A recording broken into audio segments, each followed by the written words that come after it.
what an unbelievable transformation of health Katie has gone through. We want people to know what's possible. It's, and you are not a Hollywood actress that is paid to work out 3 hours a day and right and has a nutritionist. Okay, this week I'm going to drink more water.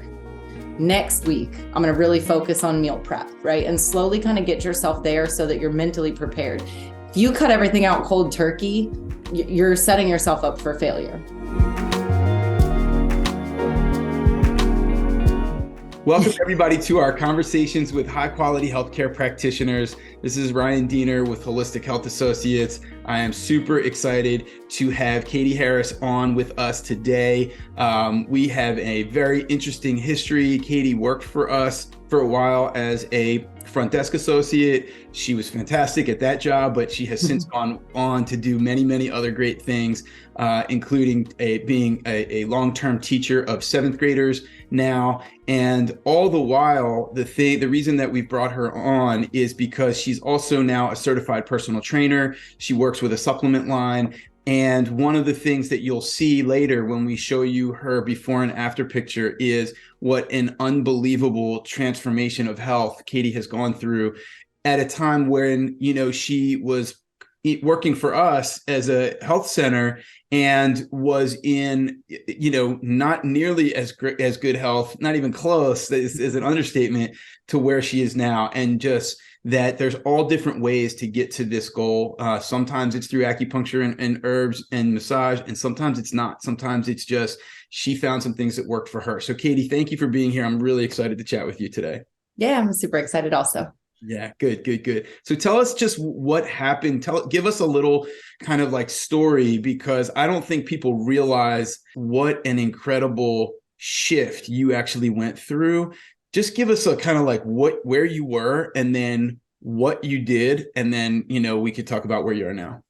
So my weight has always been a struggle for me my entire life. So back when I worked for you, that was way back when I was in college, which is only a few years past, but long time ago. And, my struggle started far before then. I was always looking for something. Started, as a teacher, became a teacher. A couple years in, I had my son. And a couple years later, I had my daughter. And after having her, I found myself literally at the heaviest that I've ever been in my entire life. And I just found myself completely without energy all the time. I was able to go to work and give what I could give there. And then I felt like I was coming home and I had nothing left to give because everything, was being spent there. And at the time I did work actually for a different health company. And like you said, you have to find what works for you. And that wasn't working for me, and it was hard for me to try to promote something when clearly it wasn't working for me. And so I took a step back from that company and decided that I had to do something. Like I needed to be a better mom. I needed to be a better teacher. I didn't want to go through life, counting down the minutes to nap time or bedtime because I was exhausted. And so I searched. At the time, I'd been getting up really, really early to go to the gym every single day. I thought, I'll get on the treadmill every single day and the weight will come off. And it didn't, right? That's a common misconception. A lot of people think you can cardio yourself skinny, but you can't. You just can't. There's other factors that go into that. And skinny and healthy are not the same thing. That's also, something people associate. So scale wasn't moving, super frustrated, super tired. I was hitting the gym every day and it wasn't working. And so I did find a supplement line that worked for me. And what it really boiled down to was the nutrition piece. The nutrition was lacking. And I think it's lacking for a lot of people in our society because it's so easy for us to pop through the drive-through or have the pre-made pizza or, whatever. We're on the go all the time. And even if we eat healthy, we're still lacking in some of the nutrients that our body needs, the absorption levels in, the vitamins that you buy at the store, things like that. So I found Thrive. That's the supplement that I still take 5 years later now. And that helped me lose 85 pounds. And so in about 16 months, I was able to lose 85 pounds on the Thrive system. And through that transformation, I don't know, I fell in love with getting in shape and feeling better. I had energy. I was able to be a good teacher, a good mom. I was running a very successful business with Thrive. And so that just motivated me to keep going. And this past summer, I had been training with a company for, personally, I had been doing my own training for about a year. And this past summer, I just thought, I want to help other people do this same thing. I want, especially women, to see that lifting and working out it doesn't have to just be a man's thing. It doesn't mean that you're going to bulk up. It doesn't mean that you're going to look manly. I don't think I look manly. And so I decided that I wanted to go and become a certified personal trainer. And I talked to a local gym and they were on board. They needed trainers, especially female trainers, because that's, not as seen in the industry. And so I went and I got my certification and became a personal trainer this summer. And I've had the pleasure of helping lots of clients so far reach their goals and just learn what works best for them and what works best for their body and what to eat, what supplements to take, what the issue might be for them, teach them how to work out so that they can reach those goals. So overall, I've lost 100 pounds at this point and completely transformed my body composition from mostly fat to a lot more lean muscle. And so that's been huge for me. So amazing. We want people to know what's possible. It's, and you are not a Hollywood actress that is paid to work out 3 hours a day and right. And has a nutritionist and has somebody. So talk a little bit about that, because one of the things that we hear a lot at our office is just how busy people are. We are all busy. How do you work it in? How do you schedule your day so that you can be a person that loses 100 pounds over 5 years? Like, how does that actually happen so that people who are out there can really grasp that this is possible? Yeah. So, and I like to tell people, like, I lost that first 85 pounds in about 16 months. I've maintained that since. The last 15 came off gradually, with adding in working out and lifting and things like that. And it's, it's shifted from muscle or from fat to muscle. But ultimately, like, I'm busy. Anybody who knows me, I mean, even back when I worked for Ryan, I am always a multiple things going on, in the process of all of this. We bought a business together as a family. I was running, my Thrive business. I was teaching full time. I teach summer school. I had my kids at all their activities and stuff. So, I hear that excuse a lot too, is I don't have time, I don't know where to start. And the reality is, one, you just have to start. You have to pick something. I think what a lot of people try to do and why they feel intimidated is they try to switch everything at once, right? All right, so I'm February 1st, I'm going to start, I'm going to eat better, I'm going to go to the gym, I'm going to drink more water, no, you're not, because you can't change all of those things at once and be successful, right? That's just not how we're built. You have to, okay, this week, I'm going to drink more water. Next week, I'm going to really focus on meal prep, right? And slowly kind of get yourself there so that you're mentally prepared. If you cut everything out cold turkey, you're setting yourself up for failure, right? Mm-hmm. Because it's so much more difficult. It's so hard to feel success when you're trying to change so many things. So that's the first thing. Second thing, you find time for what you want to find time for. And, I hear it all the time. I don't have any more hours in the day. You do. Personally, and people think I'm crazy, but I know myself, and I know that if I hold my workout until the evening, it's not going to happen. I have a 9-year-old and a 6-year-old. I have a job. Things happen, right? Every evening. We know that as parents, as business people, as spouses, things come up.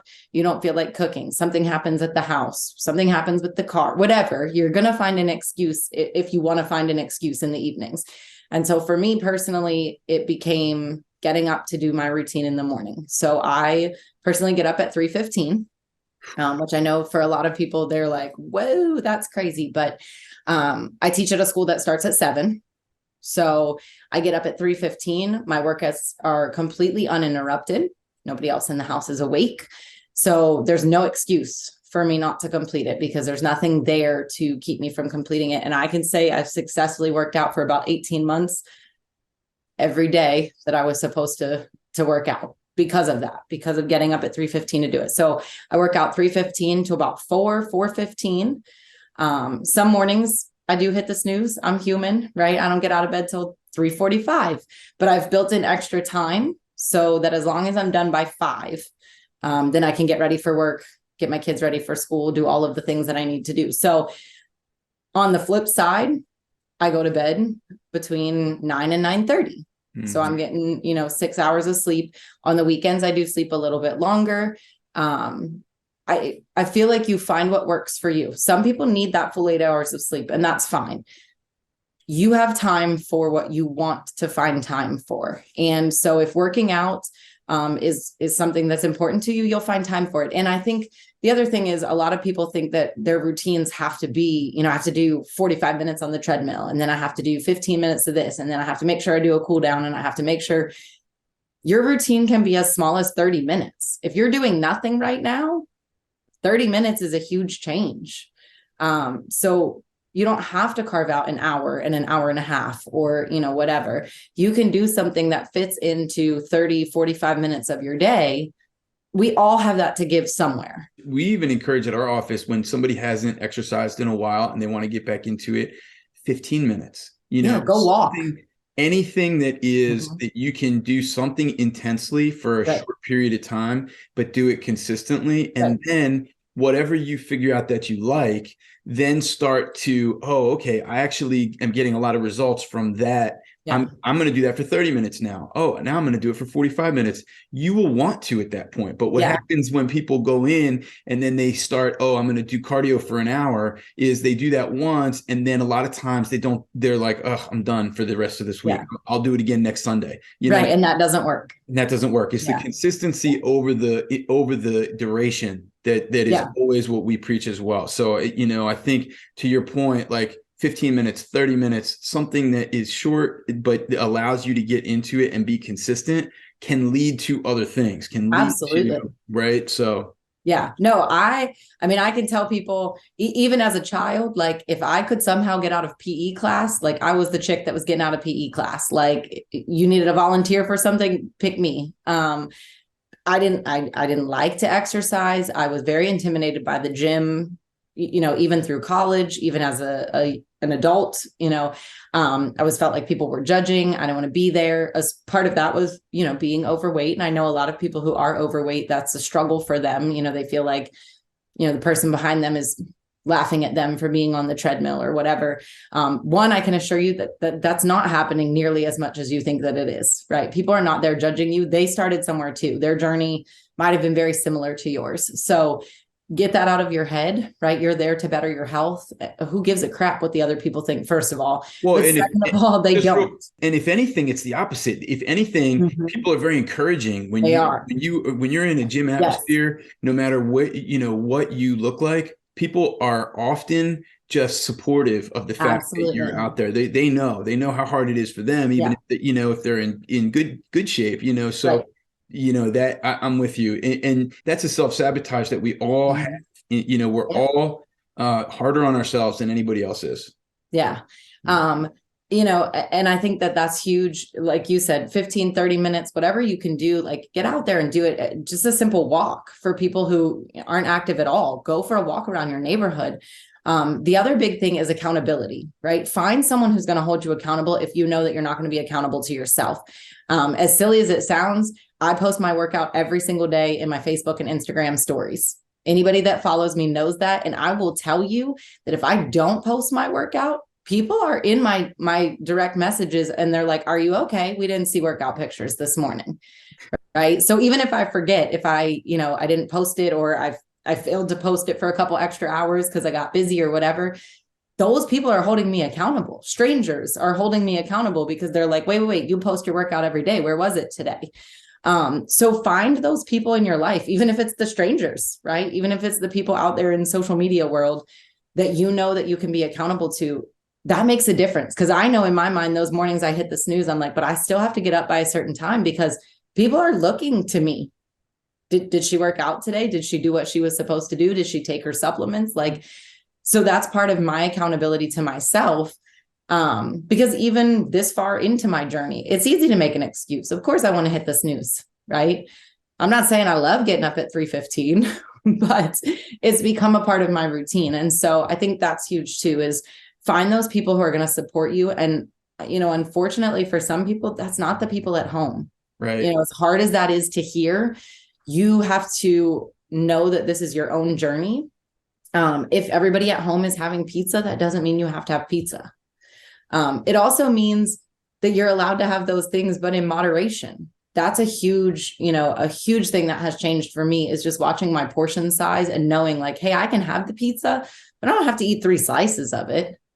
I can have a slice of pizza. I had pizza with everybody else. And honestly, after a slice, I'm good. Mm-hmm. Right. It used to feel like I needed more, but now I know that I don't. And so I think that's huge for people too. We preach this like deprivation diet lifestyle, and that doesn't work for everybody, because that's exactly what your mindset is like, oh, great, I can't have whatever it is. Well, you can, but you can't have it 4 nights a week and then only hit the treadmill for 15 minutes once. That's right. Yeah, we're very similar in our house. So I think everybody that follows HHA knows that we do this 3-week detox program 3 times a year, and that's a like full reset. But throughout the year, we have ice cream night. Every Friday night is ice cream night. Yeah. And my son, who's 11, he doesn't get ice cream every night. He gets ice cream on Friday nights, and he's super excited about it. And then if we go to a birthday party, we have a piece of birthday cake and we have a scoop of ice cream. And it's not a big deal as long as it's not part of what you are doing all the time. We want to crowd in the things that you're doing all the time that are good, that are positive, which crowds out the other activities. Yeah, exactly. So that's awesome. And just for everybody else who doesn't want to wake up at 3:15, just so you know, I also work out every day, and I never wake up at 3:15. If anything, I go to sleep at 3:15 sometimes. So so sometimes it's just about finding your routine. We get up at 6. We don't get up at 5 or 4 a.m. A lot of people in the training world do. And if you can do it, it's awesome. I mean, there are some days that I'll choose to get up in the 5s, but I most always get up at 6, work out, still have time to get ready in the morning and take my son to school and go from there. So, you can do it. You may not get a trip to the gym. Like we work out at home. We don't have a fancy gym here. I don't have a squat rack. I don't have a bench press, but I have what I need. And I've been doing it this way since, for 10 years this way. So you can do it. We just have to find ways to modify, find ways to adjust, make it work for your lifestyle, make it happen. And then you can, really be part of this kind of transformation of your health, which is what Katie has been through. So thank you so much. This is awesome. Yeah. I mean, to that same tune, a lot of people do think that they need access to a gym, or they need time to go to the gym and get home from the gym and all of those things. I don't work out at a gym either anymore. I work out at home. I do have a lot of equipment now that I've just acquired over time. But when I started, I didn't have any of this. A lot of my personal training clients, they don't have anything except a simple set of dumbbells and maybe a kettlebell or 2. You can do so much with your body weight that people underestimate. I mean, there are so many body weight exercises that you can do. And again, if you're doing nothing right now, even trying 5 push-ups is more than what you're currently doing. Even taking that walk around your neighborhood, even, figuring out how to do tricep dips on the chair at the kitchen table or whatever. Like, those are things that you're not doing currently that right now, those are going to be great for you. Eventually you're going to need to add weight. Yeah. Down the road. Right. But if you're looking for a starting point, you don't need a huge setup. You don't need a treadmill or a Peloton or, anything like that. You need whatever you have access to right now. Yeah. And you can make that work for yourself. Beautiful. Love it. So the other thing that a lot of people ask for is they'll say that they just don't know how to do it. They don't have the structure. So let's say, if somebody wants to get in touch with you and wants to, whether it's to be a personal training client or whether it's just to kind of reach out and say, oh, how did you do this? Just give me like a couple tips. How did you get started? How can they find you? How can people get in touch with you? So they are welcome to find me on social media. So I'm on Ryan's page. If you look on his page, Katie Harris, you can look me up there. On Instagram, I'm the Blessed Educator. So they can look me up there as well. And otherwise, they can do email. which is leveling up, LEVELING UP with KT, the letters K and T at yahoo.com. So they can reach out any of those ways. Messages, I always see my messages. So send me a DM on Facebook or on Instagram, and I'll definitely be happy to answer any questions that anybody has about personal training, about Thrive, about my journey. Yeah. So, I mean, the biggest thing is just knowing that it's possible. If I did this at 30 years of age. I had 2 young kids at home. I was, working full time, busy mom. Like if I can do it, you can do it too. It's about finding what works for you. It's about being dedicated to the process. It's about knowing that you deserve better. Like I was to the point where, doctors were talking about putting me on cholesterol medicine. I was sick and tired of needing new clothes, but never walking out of the store with anything because I hated the way everything looked and felt. I was super self-conscious at school. I teach 7th graders. That's a super draining thing. I teach 127th graders every day. And just, field trip days and things like that. I hated the way that I felt after those. Like, I didn't like that I wasn't able to just be a part of that with the students and, play dodgeball when we had student versus staff dodgeball and stuff, just because I felt self-conscious on my own about being out there and having them all watch me and things like that. So there were so many reasons for me that it finally just clicked that like, this is not the life I want to live. And I don't want to cut short because my health isn't where it needs to be. And I just think you need to find, like you said, what works for you. I just went to Ryan last year for my jaw. My jaw started locking up and, I went to him and he fixed it in a couple sessions. So there's still, I love acupuncture. I love massage. I love my herbs and all of those things. And then I knew that I needed the nutrition piece and the exercise piece as well. So, and for those who are interested in personal training, just because I like to put this out there, I do personal training both in person and virtually. So if anybody's watching this and they're not local to the Frederick Hagerstown area, we have virtual options as well. Actually, most of my clients at this point are virtual. So that's always an option too. It still gives you that structure, that accountability. I'm going to design your workouts for you. We're going to talk nutrition and all of those things. So fantastic. Well, this is awesome. I really appreciate just you sharing your story with our community. And, I can't wait to just, have this posted so that people can see it. And it's just getting your story out is really valuable. And so thanks for being so vulnerable and so just forthcoming with everything that you've been through. And it's just really fantastic. So thank you. Yeah, absolutely. All right, everybody. So this was another podcast with high quality healthcare practitioners in the Frederick area and the Maryland area. This is Ryan Diener with Holistic Health Associates. Thank you, Katie Harris, for being here with us, and you all have a great rest of your day. Take care.